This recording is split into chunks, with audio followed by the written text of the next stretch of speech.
자, 그럼 교회 개혁 운동부터 볼게요. 이제 앞에 이제 수도 운동을 봤고, 그 수도 운동이 이제 그 차원에서 했던 것이 크로니 스톤 개혁 운동이거든요. 그래서 이 크로니 스톤 개혁 운동과 관련돼서 예전에 한번 시험 문제 나왔어요. 그래가지고 한번 좀 볼게요. 자, 상하고 교황권의 약화. 10세기 초에 이제 교황은 로마 귀족들의 분당 수령에 불과했고, 그 오토 1세 대관식으로부터는 독일 황제 인명권을 장악해서 황제 세력이 물러나자 그 다시 로마 귀족들이 이제 교황을 선택하는 상황이 있었다. 물론 이제 그 11세기 이후부터는 또 추계경 회의에서 또 선출해요. 이거는 뒤에 있는 상황이고, 자, 유럽 사회 봉건화를 세속한데, 자, 유럽이 이제 9세기 때 노르만 마자르족의 침해 받잖아요. 봉건화 되잖아요. 근데 교회도 봉건화가 돼요. 그래서 이 말은 뭐냐면, 이제 그 당시 봉건 귀족들이나 유력 귀족들이 그 교회의 스톤이나 교회에 막대한 이제 봉투를 주거든요. 그러면 세상에 공짜가 없죠. 봉투를 받았으면 뭐가 되는 거야? 그 밑에다가 신하가 돼버리는 거야. 그래서 성직자 제후들이 많이 등장하게 되고, 이런 교회에 봉건하는 세속화를 가속화시고요. 성직 매매라든지 그 다음에 성직자 결혼 이런 것들의 문제점을 나타나게 돼요. 그래서 이거에 대한 어떤 교회 내 자정운동 이런 것들이 필요하게 되죠. 자, 이런 거 이제 연결시켜서 보시면 돼요. 자, 그래서 그 주도했던 것이 크로니 스톤인데, 자, 그래서 이제 이 크로니 스톤은 그 아키네스 공의 원리엄의 승인장을 바탕으로 했는데 이 승인장 내용이 상당히 예전에 시험 문제 나왔어요. 일단 이게 다른 스톤하고 좀 차이점이 있는데 봉건적 토지 보유를 하지 않고 토지를 포함한 모든 재산 신자들이 자유롭게 그 해서로 간주한다. 그러니까 너희들이 땅을 주는 건 좋은데 땅을 주는 대가로 뭔가 대가를 받지 마라. 그러니까 자발적으로 그냥 뭐냐 마음을 비우고 줘라. 이런 거죠. 그리고 또 이제 스톤장은 예전에는 땅을 준 그 공공 귀족들이 임명을 했어. 주로 자기 자식들 내려보내고 그래갖고 근데 이제 스톤장은 선거를 통해 수사가 이제 행해진다. 수도원전 선거는 이제 수도사가 뽑고 그래갖고 이제 행해지고요. 그다음 교황의 직속하고 고위성직자의 간섭을 받지 않고요.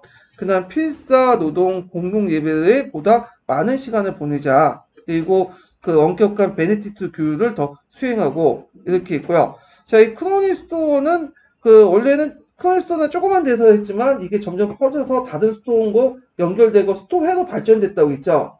그러면 그 당시 개혁운동을 했던 것이 크로니스톤뿐이냐? 또 아니죠. 그 서기에 보면 뭐가 있냐면 영국의 노타링계의 고르츠 데스톤이 있어요. 예. 그래갖고 이제 요런 스톤도 같이 행해졌다. 예, 이렇게 보시면 될 것 같고요. 자, 그래서 이제 크로니스톤이나 그 다음에 영국의 노타링계 고르츠 데스톤을 중시한 스톤 중심의 개혁운동에 영향을 받은 것이 뭐냐면 레오 9세요. 이 레오 9세. 이 네오 9세는 크로니스톤 출신은 아니고 그 영국 출신이에요. 고르츠 데스톤 그 쪽의 출신이지만 하여튼 개혁운동 추진을 했고요.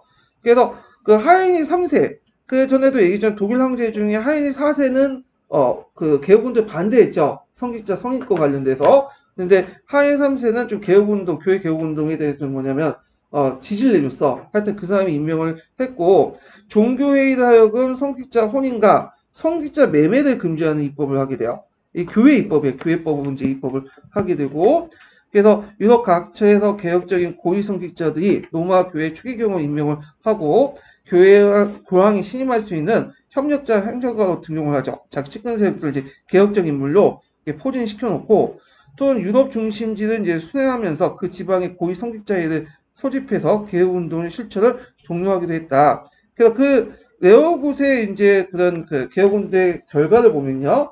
교황의 입법권과 사법권, 교회 내의 입법권과 사법권이죠. 알프스 북쪽 지역에 효과적으로 발동되었고, 유럽 사회에서 교황의 영도적 지위가 재확인된 동시에 그의 개혁을 계승한 유능한 인재들 로마가 보유하게 되었다. 이렇게 이제 보시면 돼요. 자, 이걸 이제 계승한 사람이 누구냐면 이제 뭐냐면 그레고리 칠세죠. 이 그레고리 칠세는 크로니스톤 출신이에요. 이 사람은. 자, 그래서 이제 이 그레고리 칠세가 이제 하인 사세와 대립했던 게 뭐냐면 성인권 문제예요. 성인권은 성직자 임명권이죠. 원래 초창기 때는 막 정치적 혼란스럽고 막 이민족 침해받을 때는 자발적으로 그 교회가 성직자 임명권을 누구한테 줬냐면 세속 권력한테 줬어. 왜냐면 세속 권력자한테 줘야지만 교회가 뭐죠? 보호받을 수 있는 거죠. 예. 그래갖고 그 당시 이제 교회에서는 왕을 일종의 신이 임명한 사람이다. 그래서 그 신이 임명한 사람이기 때문에 왕이 그 성직자를 임명하고 당연하다. 그 논리로 이제 해가지고 했는데 시간이 지나면서 이런 것들이 이제 조금씩 바뀌게 돼요. 그래서 예전에는 국왕이 지상의 신의 목자면서 왕권 신수설 뭐 이런 거 비슷한 그걸 당연하게 생각했는데 나중에 이제 교회가 성장하면서 자정운동이 나면서 그에 반발되는 이제 흐름들이 등장을 하죠. 그래서 이제 그 대표적인 게 뭐냐면 일단은 교황 선출에 관련돼서 좀 정리 좀 하자. 교황 선출 예전에는 뭐 황제가 임명하거나 뭐 이렇게 정치적 이해관계 따라 임명했는데 안 되겠다. 그래서 그 당시 로마 귀족의 분단과 독일 황제 개입을 배제하고 로마의 교황의 추기경단이 이제 위에서 선출돼요. 지금도 마찬가지죠. 추기경 회의를 해가지고 선출하잖아요. 자, 그래갖고 이제 규정을 했다. 그래서 그 의회는 이 추기경단 회의를 통해서 콩클라베를 통해서 교황에 의해서만 임명된 종신직 추기경이 교황에 의해서만 임명된 종신직이라는 점을 고려할 때 이로써 추기경단을 통해서 교황 선출의 의미는 그 신성 로마 황제부터 간섭이 해방됐다는 걸 의미한다. 근데 문제는 교황 선출까지는 뭐냐면 그 자체적으로 하는데 그 밑에 이제 대수교원장부터 해가지고 여러 이제 고위성직자도 있죠. 이 고위성직자의 임명권을 계속 누가 가지고 있었냐면 그 당시 황제나 세속 권력을 갖고 있었어. 네, 그래서 그걸 타파할 필요가 있겠죠. 자, 그러면서 이제 그레고리 7세하고 하인 4세가 이제 대립을 하게 되는 거야. 자, 그러면 먼저 하인 4세를 이제 좀 알 필요가 있어요. 이건 좀 있는데, 자, 하인 4세는 어떤 사람이냐면, 보통 이제, 다른 그 뒤에 이제, 후인의 1세나 2세 때, 뒤에 이제 후대의 사람인데, 그 사람들은 독일 문제보다는 이탈리아 문제에 관심이 있었죠. 근데 하인 4세는 살레아는 왕조 같은 거에는 이제 이 사람을 포함한 독일 국내 문제에 좀 더 관심이 있었어요. 그래서 좀 독일 국내에서 자기 중앙 집권을 강화시키려고 했던 사람이거든요. 예. 그러다 보니까 이제 누구하고 척을 준다면 지방 영주들하고 귀족 세들하고 이제 갈등이 있었어요. 그 과정에서 그레고리 7세하고 서인권들 다툼을 이제 일어나게 된 거예요. 그래서 이런과 이제 상황은 이제 연결되어 있는데, 자, 그레고리 7세는 그 당시 즉위하자 밀라노 주교 선출에 관해서 하인 4세에 간섭하지 마라. 서한을 보냈어. 그리고 그 주교와 수원장은 세속군주부터 서임받지 말도록 규정을 했죠. 그래서 교황의 지상권을 강조해요. 그래서 이 교황의 지상권 예전에 시험 문제 나왔죠. 얘는 이제 반대로 왕이 그 성직자 임명했다고 이렇게 주장한 게 아니라 교황을 임명한 게 아니라 교황이 일종의 베드로의 임명 그 대변자로서 목자예요. 목자. 그러니까 성경책에 목자가 있죠. 예수님 목자를 비유하잖아요. 그래서 베드로의 어떤 이임을 봐서 목자 같은 역할하고 심지어는 왕조차도 그 목자가 따른 양이야. 그러면 목자가 양을 폐할 수 있죠. 죽일 수도 있잖아. 그 왕도 폐할 수 있다고 이런 논리를 한 거야. 목자설 이제 주장을 하는 건데 그래서 오직 그만이 주교 임명을 폐할 수 있다. 그는 또 더 나가서 황제권도 폐할 수 있다. 황제 또한 이런 식으로 이제 하게 된 거죠. 그래서 이제 하인 4세는 이제 그 당시 아까 얘기한 것처럼 국내 반란 사람들이 많았잖아. 자기가 왕권 강화하려는 과정에서 일단 국내 반란 진압을 하니까 독일 내 이제 자기 친색들 주교회를 이제 수집해갖고 그레고리를 찬탈자 규정을 하고 거기에 그레고리 7세는 또 이게 대응하는 과정에서 하인의 파문과 폐해를 선언해. 왜냐하면 교황의 지상권을 누가 갖고 있다고 했어? 지상권을 교황이 갖고 있다고 했죠. 그리고 왕도 폐위할 수 있다고 생각을 했잖아요. 자, 그러면서 이제 둘이 싸우게 됐는데 문제는 그레고리 7세가 이제 좀 유리한 고지가 있었어. 왜냐 하인 4세는 그 당시 국내 그 귀족들하고 대립이 있었잖아요. 그러다 보니까 그레고리 7세가 파문에 처해졌으니까 그 반대파들이 명분을 얻게 된 거죠. 이거는 이제 파문에 처한 왕이기 때문에 우리 충성할 필요 없겠다. 집단적으로 개기기 시작한 거야. 자, 그러다 보니까 이제 다가가 그레고리 7세는 일단 파문을 먼저 풀어야 되겠다. 그래가지고 어디에 갔어요? 원래 로마에 갔다가 이제 교황이 없어가지고 카노사 성에 있다니까 거기까지 찾아갔죠. 그래서 추운 겨울날 맨발로 해가지고 눈물을 지으면서 용서를 빌었죠. 다 쇼인데 그걸 이제 뭐냐면 또 마음 흔들리는 교황이 해가지고 파문을 쳐내했어요. 이게 무슨 사건이냐면 카노사 사건이에요. 카노사 사건. 자, 그래가지고 결국에는 이제 이 사건을 통해서 요게 교환권의 우위를 인정받았다고 하는데 그거보다는 이제 교환권하고 예전에 그 항제권 중에 항제권이 강했잖아요. 근데 이걸 사건을 계기했고 교환권과 항제권이 비등해졌다 보시면 돼요. 왜냐하면 그 뒤에 하인 사세가 가만히 있겠어요?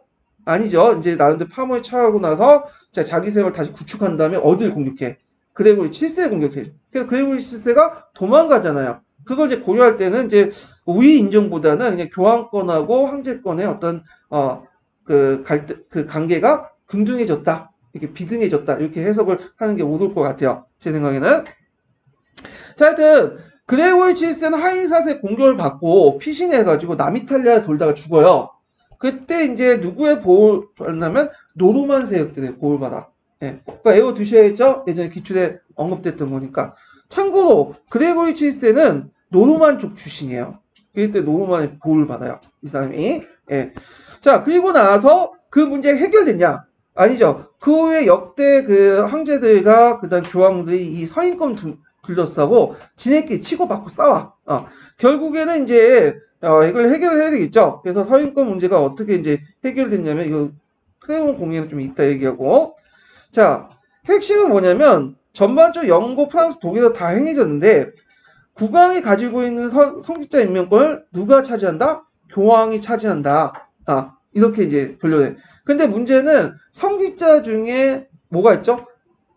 성직자 중에 제후가 있죠. 성직자 제후. 그럴 경우에는 그 성직자 임명권은 부분은 교황이 임명하고 교회가 임명하고 그 당시 이제 성직자 중에 제후일 경우에 제후의 임명권 누가 임명한 거야? 세속 권력도 임명한 거야.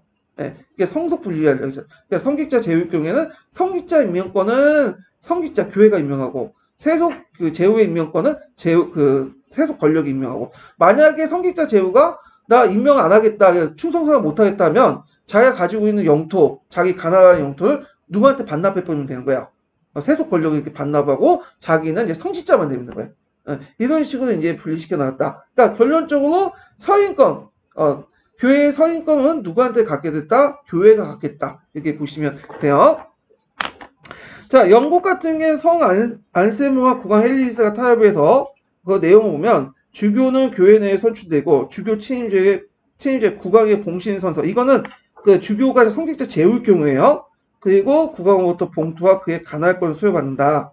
자, 국왕은 신선을 거부할 수 있고 그 다음 주교 선출에 강한 반환권을 행사할 수 있다. 그래서 있지만 우리가 기본적으로 주교의 선출에서는 교회 내에 선출한다는 게 기본 원칙이다. 이렇게 보시면 되고요.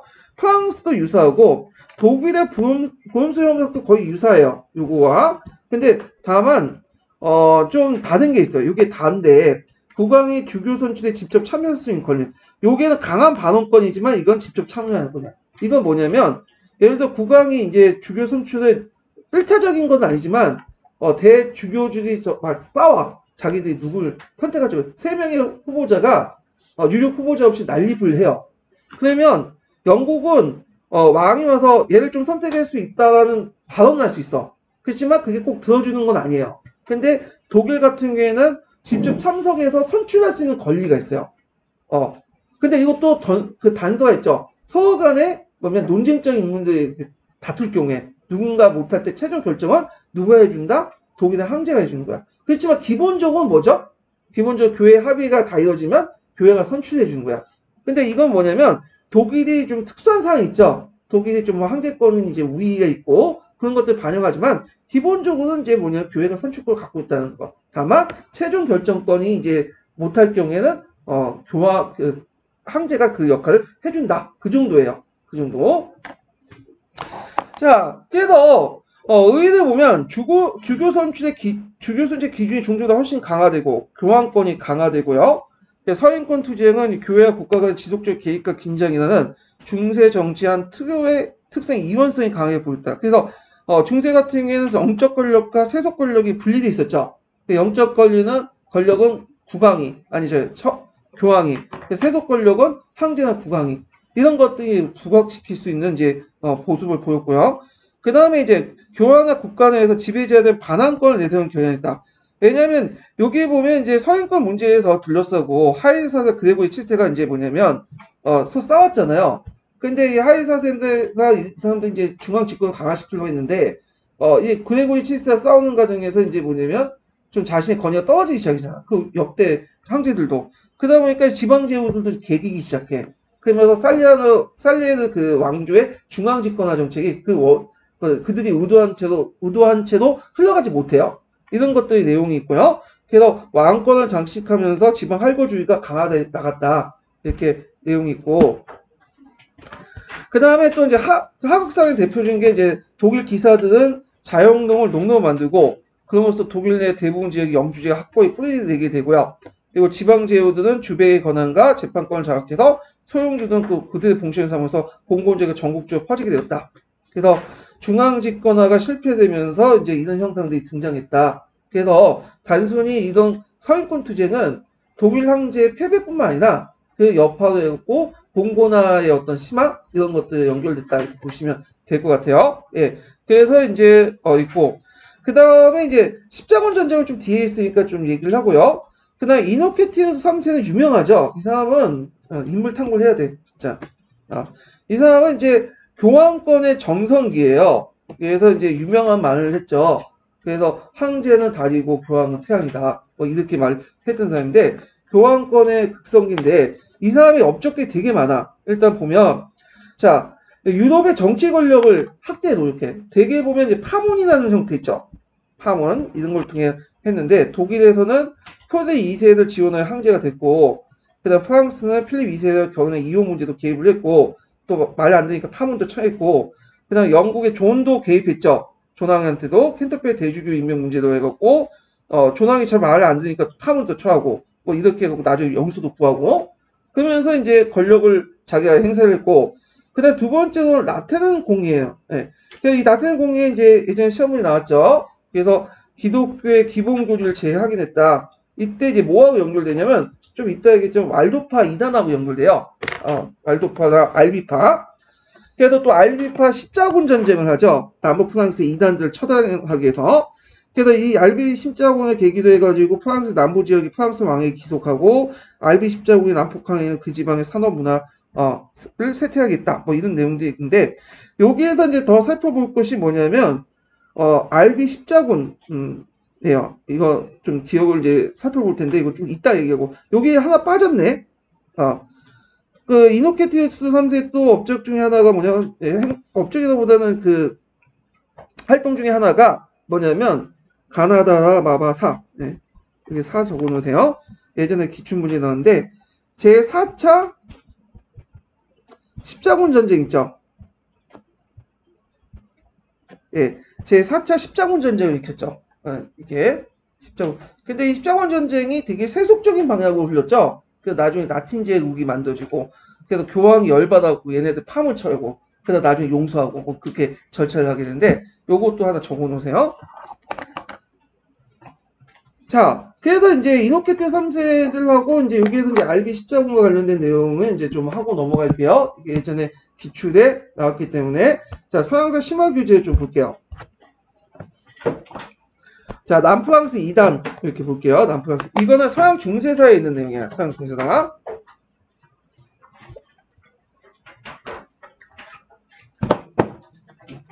자, 남프랑스 지역에 2단이 등장했던 것이 근본적으로 뭐냐면 교회가 썩어 빠졌기 때문에 썩어 빠져. 성직자 매매나 그 성직자들이 결혼하고 그러고 그때 부정부가 많고 그러다 보니까 이제 원시 기독교 삶으로 돌아가자. 깨끗한 삶으로. 그러면서 남프랑스 일대에 그 당시 왈도파가 이제 등장하게 돼요. 이 알비파 왈도파는 교회 입장을 땐 다 2단이에요. 2단. 그렇지만 좀 약간 차이가 있어. 알비파는 아예 그냥 교리를 만드는 거야. 얘는 까놓고 2단찍을 한 거고 왈도파는 뭐냐면 원래 자기는 2단이라 생각 안 했어. 근데 하는 짓이 교회 보니까 2단이거든. 2단 찍힌 거야. 예. 그렇지만 하여튼 둘이 2단을 이제 했다. 그래서 이제 기성교회, 카톨릭 거부하고 새로운 이제 교회를 만드는 그리고 교회를 좀 자정화시키려는 그런 움직임이 보이기 시작했고 특히 이제 그 2단에 대해서 다른 교회에 대해서 뭐냐면 2단에 대해서 좀 간대한 남프랑스 지역의 그런 것이 형성이 됐다. 이렇게 보시면 돼요. 자, 그 다음에 이제, RB파를 보죠. 이게 이제 카토이파라고 하는데, RB파를 카타리파, 뭐, 카토이파, 뭐, 공통적인 말이에요. 사상적 배경을 보면, 이원년의 영향을 받았다. 네, 이거, 만이교, 뭐 보교밀교 했는데, 만이교가 대표는 이원론조들이죠. 그래서 뭐, 세상을 성과 악, 다 이원론으로 나눠. 그 얘네들은 이제 그 이원의 특징이 뭐냐면, 여기 이원론이 있는데, 이것도 좀 예전에 교리 부분이 나왔는데, 이 세상을 선과 악으로 나눠요. 일단 기본적인 구조가. 선은 뭐냐면 정신적인 거야. 악은 뭐죠? 육체적인 거야. 육체적, 물질적인 거야. 결국에 이 선과 악이 있는데 결국에는 선이 승리해. 그래서 선을 이제 최대한 기르고 악을 죽여야 되겠죠. 네, 이런 방향으로 이제 교리가 짜여져 있어요. 보면. 자, 얘네들 보면 성경을 재해석했어요. 그냥 하나님은 영혼의 세계를 창조하고 물질 세계는 어둠의 왕인 사탄이 창조했다. 그래서 영혼은 정신, 선이고요. 물질, 육체는 악이다. 그래서 세계는 빛의 세력과 어둠의 세력, 영혼과 물질의 싸움부터 인식을 했다. 삶의 목적은 육체의 속박으로부터 정신을 구해내어 죽은 뒤에 빛의 왕국으로 들어가는 정신적인 그로 들어가는데 있고, 그러다 보니까 육체를 다 악으로 규정하죠. 그러니까 육체, 물질적인 다 악으로 규정해. 그래서 하나님이 인간의 육체를 비워 태어났다는 건 불가능하기 때문에 키리스토교는 하나님이 아니라 하나님의 사자이며, 자, 그러니까 하나님의 사자라는 것은 예수님을 뭐냐면 하나님이라고 부정하는, 삼일체를 부정하는 거예요. 인간으로 보는 거야. 그래서 이제 이런 내용들 이렇게 있고, 인간으로 태어난 것이 아니라 단지 인간의 모습을 띠는 것이다. 이렇게 말 잘못했네 제가. 그리스도가 하나님이 아니라 하나님의 사자이며 인간으로 태어난 것이 아니라 단지 인간의 모습을 띈 거다 해서 뭐냐면 인성을 이제 뭐냐면 되게 강조했다. 예, 이런 것들 이제 인간적 모습을 되게 강조했다는 걸 좀 있고요. 예, 연결돼서 보시면 되고, 두 번째로는 물질주의 요소를 되게 강조했잖아요. 그러다 보니까 성사일체수나 영세성사를 성사일체수 영세성사나 빵과 함께하는 성체성사를 부정해. 영세성사 같은 경우에는 물 뿌리는 거잖아, 성수 이렇게. 그 다음에 성체성사 같은 경우는 빵과 포도주 마시는 거잖아. 다 부정해. 왜 그러냐면 다 물질적인 거잖아. 부정을 하고요. 그래서 이제 지옥에서 고통을 피하기 위해서 세상에 다시 태어났고, 영혼은 구원을 얻을 때까지 인간의 육신으로서 계속 태어나는 그런 어려운 이제 육신의 고통을 이제 받게 되는 거고, 그 다음에 이 사람은 성직자 매매 같은 거, 성직자들이 결혼하는 걸 이제 뭐냐면 상당히 반대했기 때문에 독신 생활을 강조해요. 그리고 결혼과 출산을 반대. 요거는 이제 문제는 뭐냐면 육신의 이제 영혼을 사악한 육체에 속박받기 때문에 반대하는데, 문제는 이런 것들 뭐 독신 생활하고 결혼 출산 반대하고 천빈 생활 강조하고 육식군주의하고 등등은 뭐 그래도 괜찮을 것 같지만 이렇게 하면 인류가 유지될 수 없죠. 근데 이제 요게 단서를 이제 딱 요런 거는 누가만 하는 거야. 누구만이 할 수 있냐면 성직자만 하는 거야. 성직자 이렇게 깨끗이 놀고 나머지 민중들은 믿는 사람들은 그냥 다 해도 돼요. 마지막에 이제 참회 선사만 마지막 죽을 때 뭐냐면 기도 드리고 죽으면 돼. 그러니까 이제 금방 받아들일 수 있는 거죠. 성직자용이에요, 성직자용. 일반 신자용이 아니라. 자, 그래서 이제 있고, 그 모든 선서를 거부해요. 그래서 사회의 결속이 개인과 개인을 묶어주는 선서에 의존하고 있다는 시대에서는 되게 위험스러운 생각이다. 왜냐하면 그 당시에는 선설 중심이었고 공동체가 다 유지됐잖아요. 이런 것도 있는데, 요거 뭐 한두 개 외워두시면 좋을 것 같아요. 이거 예전에 기출문에 나왔기 때문에 나올 가능성이 좀 있어요. 그래서 여기에서 눈여볼 게 뭐 성체성사를 부정하고 영세성사를 부정하고, 그리고 종전의 교회가 주장했던 걸 다 부정하죠. 그러니까 나태현 4차 공의에서는 제일 중요한 게 뭐야? 기존 교리를 재확인할 필요가 있겠죠. 요거와 연결돼서 이제 보시면 돼요. 이단들이 기존의 교리를 다 부정하다 보니까 나태현 4차 공의에서는 이걸 다시 확인할 필요가 있어. 네, 이런 것들. 이거는 뭐와 비슷하냐면 트렌트 공의하고 또 비슷해요. 나중에 얘기했지만 이 트렌트 공의는 이제 신교들의 어떤 개혁운동에 반대 갖고 일어났잖아요. 카톨릭에서 일어난 반동 종교회의에서 결과로 일어난 건데, 트렌트 공의에서 제일 먼저 했던 것이 기존 교리를 재확인한 거야. 신교들이 부정했던 기존교를 재확인하는 작업이었거든요. 요건 나중에 좀 얘기를 할게요. 자, 그 다음에 또 대응 차원에서 이제 뭐냐면 새로운 스톤이 등장하죠. 아까 얘기한 것처럼 교회의 혁신하고 기독교의 진리 회복하면 이단을 제거하기 위해서 그 당시 새롭게 등장한 두 개의 교단을 인정하죠. 그게 뭐야? 프란치스코 교단하고 도미니스크 교단, 두 개의 교단을 인정해줬다. 대응 측면에서, 이단에 대한 측면에서.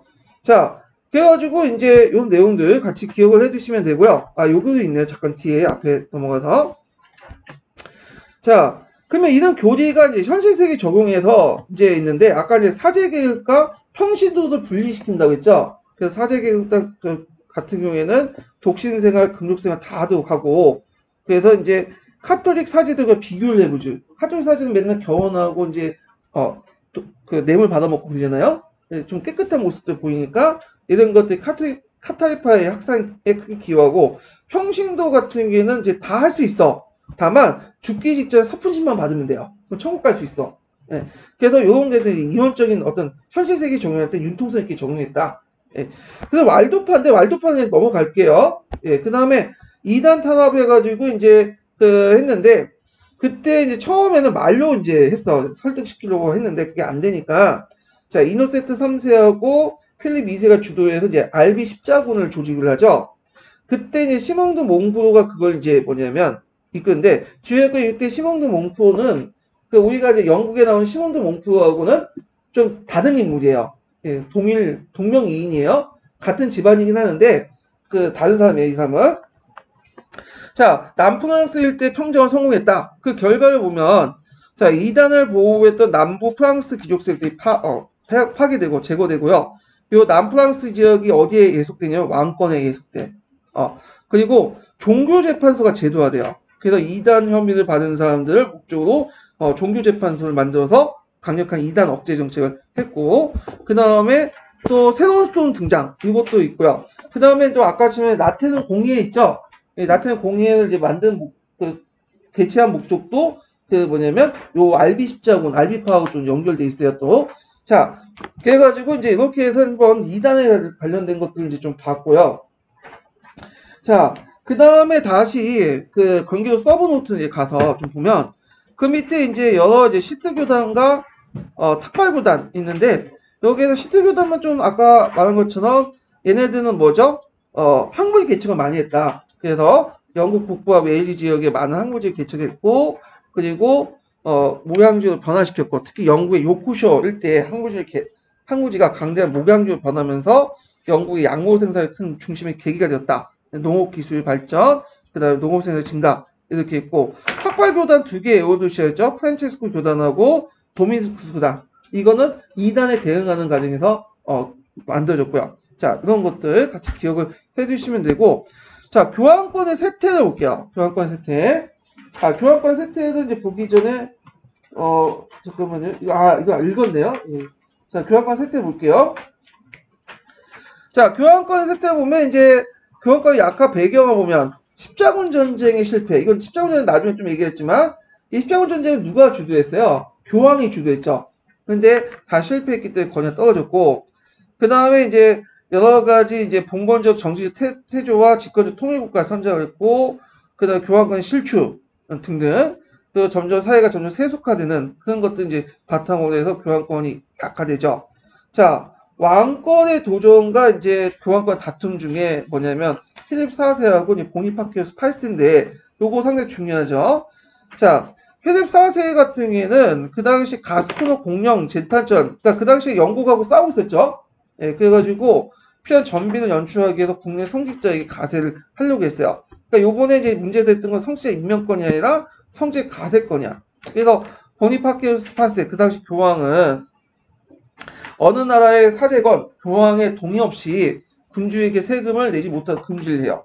그러니까 지금도 그렇지만 그 성직자들은 세금 안 내잖아요. 예, 그래서 이제 이런 것들은 이제 반대를 했고, 그래서 필립은 프랑스부터 교황청으로부터 금은혜 유치를 금지하고 산부의 소집을 하죠. 그러니까 필립이 이런 조치를 했던 게 뭐냐면 그 당시 교회는 뭘 걷었죠? 11조도 걷고 헌금도 걷고 그 중에 상당수는 또 어디로 가요? 이탈리아 쪽 교황 쪽 가는 거야. 그래서 이걸 금지시킨 거야 유출을. 그리고 자신의 어떤 정치적 지지를 끌려고 예전에 맞춰 삼부회를 소집하죠. 그래가지고 전 인민의 지지를 끌어내려고 했다. 그러니까 이제 이에 대해서 보니파키우스가 어떻게 대응했냐? 유일한 건의, 이거 우남 샤크타인데 이거 꼭 기억을 해두셔야겠죠. 우남 샤크탐. 예. 그래서 세속의 권력이 오를 범하면 영적 권력의 심판을 받아야 되며 영적 권력은 위험이나 고귀함에 있어서 어떤 세속 권력보다 위에 있다. 이건 뭐냐? 왕권에 비해서 교황권이 더 위에 있다는 거야. 너 내 말 들어라. 이 말이죠. 자, 이렇게 극단적 측량을 내고 하니까 자, 이때 필립 4세는 자기 부하였던 그 당시 노가다를 시켜가지고 보니파키우스 8세가 머무르는 아나니를 습격을 해요. 그래서 얘를 잡아. 그래가지고 했는데 문제는 이제 이게 별로 여론이 안 좋아졌어요. 이게 나이 많은 교황을 잡아서 되겠냐. 그래가지고 일단 풀어줬어. 그렇지만 이 사건을 계기해서 아나니 사건을 계기로 교황의 어떤 권위가 어떻게 될까요? 떨어지죠. 그리고 나서 보니파키우스 8세가 죽고 나서 나중에 이제 클레멘트 5세가 이제 그 추기경이 이제 그 뭐냐면 교황이 되는데 문제는 이 사람이 프랑스 사람이에요. 그래갖고 이 사람이 이제 그 필립 4세나 이제 이렇게 요청에 의해서 그 교황처럼 어디로 옮기냐면 아비뇽 옮겨. 네, 아비뇽 어디냐면 원래 이탈리아 영토긴 해요. 그 아비뇽이. 근데 프랑스하고 가까워. 그래서 이걸 이제 뭐라고 하냐면 그 아비뇽 유수라고 해요. 아비뇽 유수. 그러면서 이제 그 교황이 어디에 종속돼? 프랑스 왕권에 종속되죠. 그러니까 이 교회에서 이제 이걸 보고는 말도 안 된다 하면서 새로운 교황을 또 내세우죠. 그래서 이제 두 명의 교황이 뜨고 또 한 명 더 생기고 지네끼리 이제 뭐 치고받고 싸운 거야. 이걸 이제 뭐냐면 교회 분열, 교회 대분열이라고 하죠. 그래서 교황이 두 명의 교황이 등장해. 로마의 교회와 아비뇽 교회 이렇게 두 개로 분열되고 자 그래서 이 교회 분열을 이제 뭐냐면 막고자 피사 공의회를 열어요. 그래서 양쪽의 교황을 다 폐위시키고 새로운 교황을 선출해요. 근데 양쪽에서 또 받아들이지 않아. 그러다 보니까 새로운 교황과 양측의 교황 합쳐서 또 교황이 몇 개 되는 거야? 3명이 되는 거야. 자, 그러면서 이제 이런 분열이 세속 권력과 연결되면서 장기 지속화돼요. 그러면서 이제 교황의 권위는 어떻게 될까? 더 떨어지죠. 예, 이게 떨어지게 돼.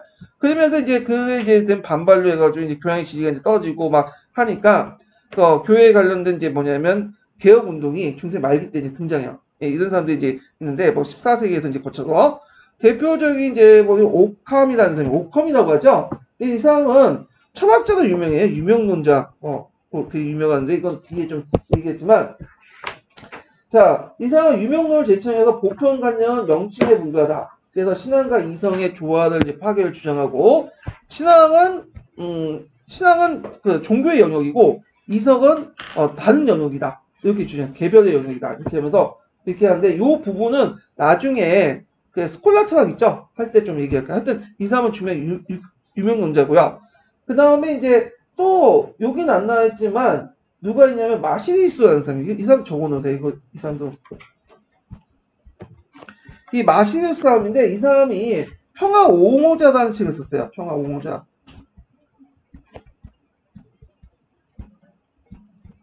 평화의 옹호 동작 이렇게 썼는데 이 사람은 추기경 출신이지만 의외로 세속 권력과 그 다음에 교회 권력이 충돌했을 경우에 어디에 우위에 있다고 보냐면 세속 권력이 우위에 있다고 보는 사람이야. 그리고 교회 안에서도 권력이 두 개가 있죠. 하나가 교황이 있고 공의회가 있잖아요. 그 중에 교황보다는 공의회의 우위가 더 있다. 이렇게 생각하는 사람이야. 그래서 요거 좀 기억을 해주세요. 그래서 공의회주의자예요. 그래서 이 사람은 그 유명론과 실제론 중에 어디에 가까우냐? 유명론자에 가까워. 유명론. 개별을 강조하는. 예. 그래서 마시니우스가 그 11년 기출문제에 나왔던 사람이거든요. 그래서 이 사람 좀 외워두시고 요 부분은 좀 뒤에 좀 얘기를 할게요. 요 사람에 관련된 내용은. 예. 공의회 운동과 관련돼 갖고 좀 얘기를 할게요. 이 부분은. 자, 하여튼 존 위클리프 같은 경우에는 이제 위클리프와 후스가 되게 유명하죠. 이 사람은 이 두 사람은 종교개혁의 선구자죠. 우리가 이제 알고 있는 이제 뉴턴이나 칼빈 나오기 전에 이미 전에 나왔던 사람인데 위클리프는 이제 어느 쪽의 사람? 영국 잉글랜드 사람이에요. 이 사람은. 그래서 교회 부와 사치를 공격하죠. 그래서 교회의 자산 세속적 권위의 배려도 유지되는 것을 하여 당시 교회 재산을 탐내고 있는 랭커스 공의 고스트 존을 비롯한 영국 귀족들의 환영을 받았다. 그래서 나중에 이제 그 종교개혁할 때, 영국의 종교개혁할 때, 귀족들이 적극적으로 협력했던 거는 뭐냐면, 그 개혁에 동감한 것보다는 뭐 때문이냐면, 스톤이나 교회 재산 때문에. 상당히 중요하죠, 이게. 그래서 이제 있고, 성사제도를 공격하죠. 아까 얘기한 것처럼, 보통 그 교회에서는 칠성사를 하잖아요, 칠성사. 그래서 칠성사를 해야지만, 뭐냐면, 완전히 영혼을 구원받을 수 있다, 이렇게 주장을 하고, 성사는 누가 하는 거죠? 교회가 하고 교황이 하는 거잖아. 예. 자, 이런 건데, 자, 죄를 범한 성직자가 집전한 성사는 무효이고, 성사는 그 자체가 영혼의 구제의 본질적인 게 아니라는 것을 주장을 하죠. 그래서 성사를 한다고 해서 구원에 절대적으로 존재하는 게 아니라, 구원은 누가 해준다는 거야? 누가 하는 거죠? 하나님이 하는 거야. 그래서 얘가 천국에 갈 것인지 지옥에 갈 것인지 다 누가 결정해 준 거야? 하나님이 하는 거지. 우선 교회가 성사를 함으로써 구원을 해줘? 그건 말도 안 된다는 거야. 얘네들은. 그리고 그리스도교는 영적인 존재일 뿐 포도주나 빵이 존재하는 것이 아니라면 하체서까지 공격해. 하체서 부정해. 그 하체서 같은 경우에는 이게 하체서 뭐죠? 그 당시 이제 최후의 만찬하고 관련돼 있죠. 그 당시 그 예수가 죽을 때 이제 마지막에 못 박혀 죽을 때 그 제자들 불러놓고는 뭘 줘요? 자기 포도주와 빵을 주면서 이 포도주는 나의 피요, 빵은 나의 살이다. 이런 식으로 얘기를 하잖아요. 자, 근데 이에 대해서 위클리프는 이거는 그냥 상징적인 얘기인 거지. 이게 무슨 포도주와 빵이 피와 살이다. 이런 것들은 말이 안 되는 거야. 그러니까 포도주가 피가 되고 빵이 살이 된다. 이런 것들은 뭐냐면 말이 안 된다. 이런 식으로 얘기를 하는 거죠. 하체설. 자, 그 다음에 이 사람은 또 성경을 중시 여겨. 되게 이제 종교개혁을 강조하는 사람은 되게 성경을 중시 여겨요. 그래서 기독교의 신자들의 생활 방식은 교회의 가르침이 아니라 성경에 구애된다. 이렇게 해서 성서지상주의를 주장하고, 그 다음에 성경이 모든 사람들이 익혀야 한다는 취지에서 성경 번역을 하는데, 그 당시 성경은 뭘로 적혀 있었죠? 라틴어로 적혀 있었죠. 이걸 영어로 이제 번역을 해요. 성격에 이제 성경을 편찬했다. 성격이 아니라 성경이에요. 예. 자, 그 다음 위클리프 교소는 주로 이제 농촌에 퍼졌고, 이들이 추종자 로랜드파라고요.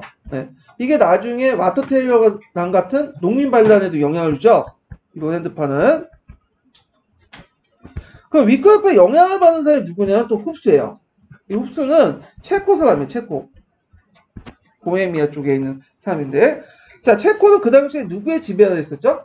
신성 로마 제국의 지배 아래 있었죠.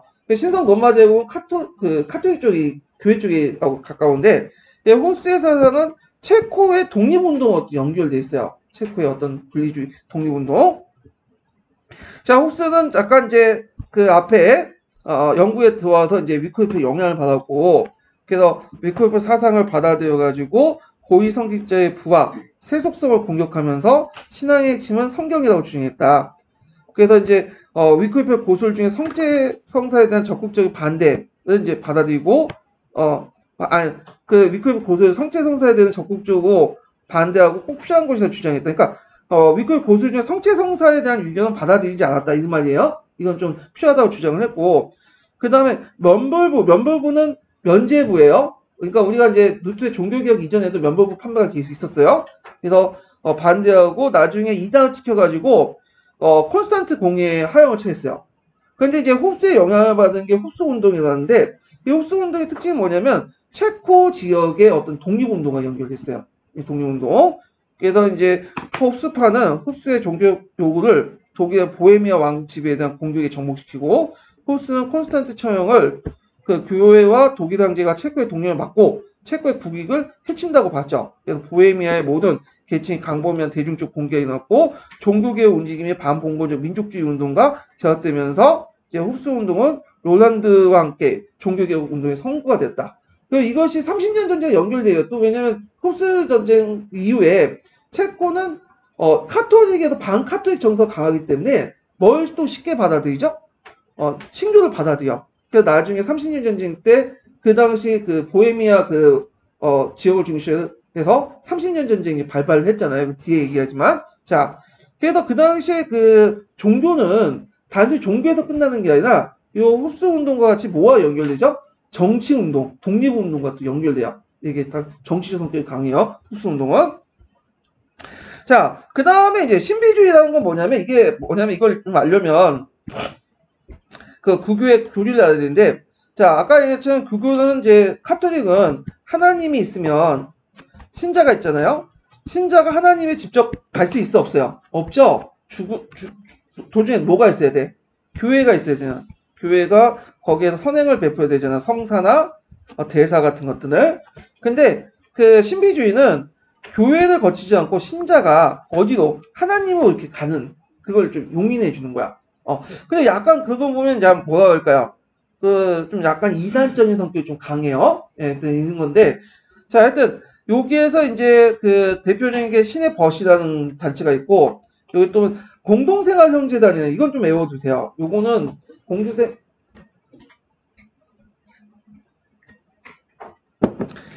이 공동생활 형제단이 상당히 중요한데 저지대 지방에서 이제 주로 만드는데 저지대 지방은 어디냐? 오늘날 네덜란드 지역이야. 네덜란드. 네, 땅이 낮아서 이제 그 지방을 이제 저지대 지방이라고 얘기를 하죠. 그래서 이제 일반 속인들의 모임 속에 소집단 생활하면서 자선을 베풀고 기도를 위한 공동 집회를 가졌고 그 다음에 대표적인 사람이 토마스 앙케피스인데 그리스 모방이라는 책을 썼죠. 예. 그리고 요게 이제 또 중요한 게 이 공동생활 형제단의 공동생활 형제단이 여러 학교를 만들어요. 부속 학교를. 그 부속 학교에서 생활해서 이제 교육을 받았던 대표적인 사람이 누구냐면 에라스무스야. 그래서 이 에라스무스는 신비주의의 영향을 좀 받은 사람이에요. 네. 그래서 에라스무스가 교육받았던 집단 쓰면 공동생활 형제단 쓰시면 돼요. 또 에라스무스의 영향을 받은 사람은 누구죠? 루터죠. 네, 이렇게. 그리고 이제 프란치스코 수사단도 이게 신비주의의 영향을 받았다. 그래서 신비주의는 그 안에 이단적 요소가 좀 많다는 거, 교회를 좀 약간 무시하고 하나님과 직접 내적인 어떤 통로를 강조하는 소통을 강조하기 때문에 이단적 요소가 있지만 교회가 뭐 그래도 이건 인정을 해줬어요. 신비주의 교단 같은 것들은. 자, 그래가지고 이런 내용들을 이제 좀 한번 봤고요. 그 다음에 뒤에 넘어가서 콘스탄트 공예를 보죠. 이거 상당히 중요하죠. 콘스탄트 공예요. 자, 일단 그 콘스탄트 공예는 세 가지 목적이 있어요. 교회 분열 종식. 왜냐면 그때 두세 명의 막 교황이 왔다 갔다 했으니까. 그 다음에 흡수 같은 이단 척결, 교회 개혁 이런 것도 있고. 그래서 이 교회 분열 종식을 해가지고 지극한 성스러움에서 신앙 문제에 대해 공의의 정당성을 주장했다. 정당성과 공의. 이걸 공의주의라고 해요. 그래서 이제 교회 내에서 권력의 방향이 두 가지 흐름이 있다고 이제 두 가지 의견이 있다는 것을 드리버는데 하나는 공의에 있다. 또 하나는 교황에 있다. 근데 요 콘스탄트 공의회는 공의의 주의를 내세워서 공의의 어떤 결정에 교황도 적극적으로 복종을 해야 된다. 이렇게 이제 주장을 하죠. 이렇게 하고. 그래서 이제 이 결정에 입각해서 공의의 정당성과 권위에 입각해서 새 교황을 모두 폐위시키고 마르틴 5세 단일 교황으로 이제 만들면서 교회의 분열을 종식시켰다. 자, 그 다음에 콘스탄트 공의회 또 하나의 이제 또 결정할 게 뭐냐면 이단 문제를 처리했죠. 홉스를 사제직을 박탈하고 홉스를 하용시키죠. 예, 두 번째고 그 다음에 또 그 교회 개혁 문제를 이제 해가지고 이것은 뭐냐 지네끼리만 보수파 급진파를 대비하다가 좀 못하고 그냥 넘어갔어요. 제대로 해결하지 못하고 그러니까 해결된 건 뭐예요? 교회 분열 종식 공의주의에 따라서 그 다음에 두 번째는 이단 문제 처리 요걸 이제 했죠. 자, 그리고 나서 그 후속회의가 있었는데 후속회의가 파피아 공예와 베젤 공예에서 그 개혁의 여러 가지 논의했지만 결국에 논의만 있고 그냥 넘어갔고 그래서 있다가 나중에 파와 회의가 이제 중요한데 여기에서 앞에서는 공의주의를 내세웠죠. 콘스탄트 공의에서는 여기에서는 뭐냐 다시 교황의 지위를 하긴 했어. 그래서 이제 이때 교황 무오류설 주장하죠. 지금도 이제 카톨릭에서 주장하는 건데 교황은 절대적으로 옳다는 거야. 교황이 거운 걸 싫어해도 그거는 신거야. 왜? 교황은 절대적이기 때문에. 교황은 누구의 위임을 받은 거죠? 베드로의 위임을 받은 거고 베드로의 위임은 베드로는 누구로부터 위임받은 거야? 예수님부터 위임받은 거잖아. 그래서 이 교황의 말은 절대적으로 옳다. 이 교황 무오류설을 주장을 했고요. 그래서 이제 페라라 회의에서 이제는 교황 우위 권력이 교황에 있다는 걸 다시 확인시켜줬죠. 그래서 이런 것들 이제 좀 기억을 해주시면 될 것 같아요. 그래서 종교회의 중심의 개혁운동은 교황의 절대권을 억제하고 대의제인 종교회의, 공회를 교회 운영의 중심기로 삼아 당면의 교회 개혁을 추진하겠으나 15세기 이뤄 실패했고 결국에는 다시 교황권 우위가 확인되었다. 이렇게 보시면 돼요. 예, 이게 지금까지 계속 지속이 되죠. 그러면 여기에서 살펴볼 것이 뭐냐면 공의예요. 공의와 관련된 내용을 좀 볼게요. 자, 공의를 심화교재에서 제가 따로 정리를 했거든요.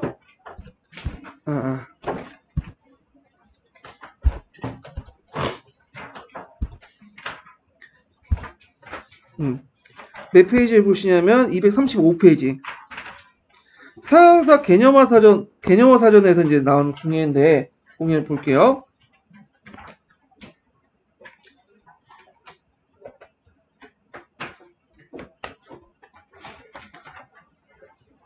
자, 공예 이제 내용을 보면, 그 공예는 교황이 소집한 주교회이고요. 종류는 보편 공예였고 지역 공예가 있어요. 그러니까 우리가 이제 알고 있는 그 공예든 되게 보편 공예예요. 중앙 차원에서 이제 만든 공예고, 그 다음에 공예 운동이 이제 있는데, 자, 이념적으로는 이제 니케아 공예가 신성한 공예라고 주장한 아타나시우스 의견을 이제 받아들여가지고 했고, 이때 공예의 모 5요소를 기반으로 한 거. 우리가 교황 모 5요소도 있지만 공예의 모 5요소인데 공예는 절대적으로 결정한다. 그때 오류를 범할 수 없다. 그래서 이 당시 이제 공예의 모 5요소가 교황의 모 5요소 충돌될 가능성이 있죠. 그래갖고 이제 아비뇽 유수 이후에 교황의 권위가 추락되면서 콘스탄트 공예에서는 이 공예의 수익권을 주장하는 교회 개혁운동이 전개됐다. 그렇지만 결국에는 성공해서 실패했죠. 공예 중심의 개혁운동이.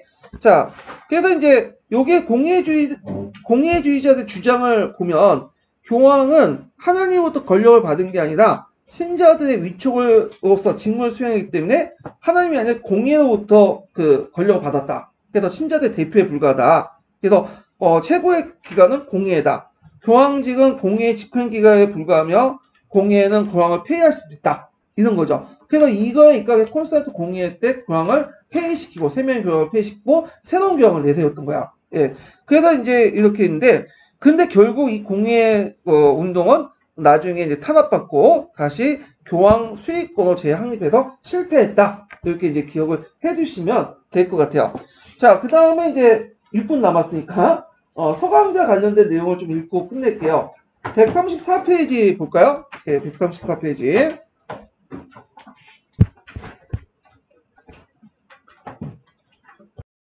자, 서강자 내용에서 볼 게 뭐냐면 이제 보니파키우스 8세와 필립 4세의 대립 내용을 이제 좀 읽고 이제 끝낼게요.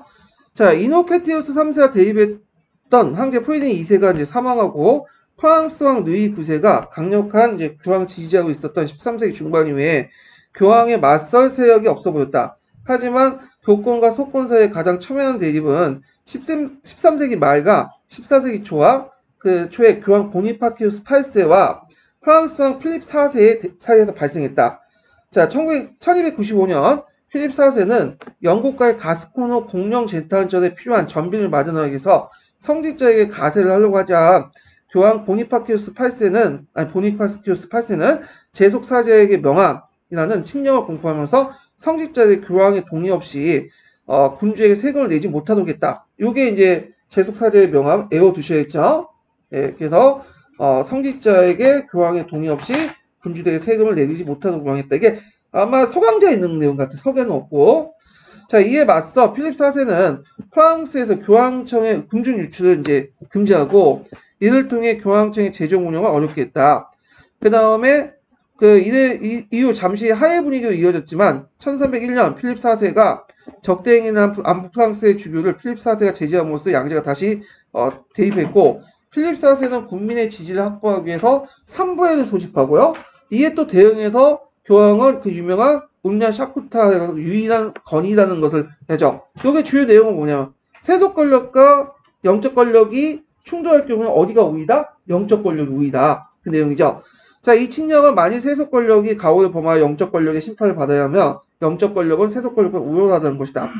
그러니까 1303년에 교황이 필립 4세를 파문하게 결정하자 필립 4세는 신복인 노가다를 시켜가지고 아나니에 머물고 있는 교황을 생포하게 됐다. 교황은 석방되긴 했지만 충격과 수모를 이기지 못하고 사망을 했고요. 1305년에 추기경에 의해서 보르드 대주교인 프랑스 사람의 클레멘스 5세를 교황으로 선출했다. 필립 4세 주도로 새로운 교황에 오는 클레멘스 5세는 교황의 곁을 어디로 옮겼죠? 아비뇽 옮겼죠. 이걸 아비뇽 유수라고 하죠. 그래서 고대 유대인이 겪었던 바빌론 유수의 그 고사에 따라서 교황을 바빌론 유수라고 한다. 이래서 교황은 프랑스 왕권의 지배에 들어갔다. 네, 여기까지 해서 이제 읽었고요. 자, 다음 시간에 제가 온라인 하려고 했는데 뭐 진도가 어느 정도 빠져가지고 다음 시간 할게요. 그 2단 이제 십자군 전쟁 있죠? 십자군 전쟁부터 다음 시간에 할게요. 네, 오늘 수고하셨습니다.